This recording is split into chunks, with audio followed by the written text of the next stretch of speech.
आज संडे त्यामुळं काहीतरी नाश्त्याला स्पेशल पाहिजेच म्हणून मस्त अशा इडल्या बनवायला घेतले. आणि इडलीचं पीठ मी 2-3 दिवसापूर्वीच तयारी करून ठेवली होती, त्यामुळे आज बनवलं होतं. आणि खरं सांगू का, मला जसं हवं आहे ना इडलीचं पीठ तसं बिलकुल झालं नव्हतं. स्पंजी पीठ झालंच नव्हतं, म्हणजे आंबलं नाही की काय झालं काय माहीत नाही, पण ते बिलकुल स्पंजी पीठ झालं नव्हतं. पण म्हटलं असो, जसं झालं आहे तसं बनवावे. आणि त्यासोबतच मस्त अशी नारळाची चटणी बनवली होती.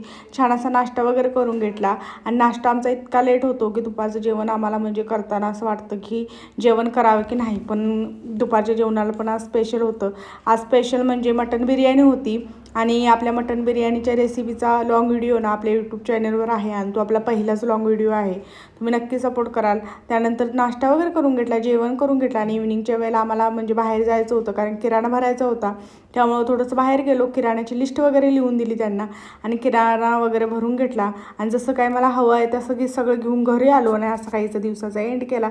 चला बाय, भेटू पुढच्या व्लॉगमध्ये.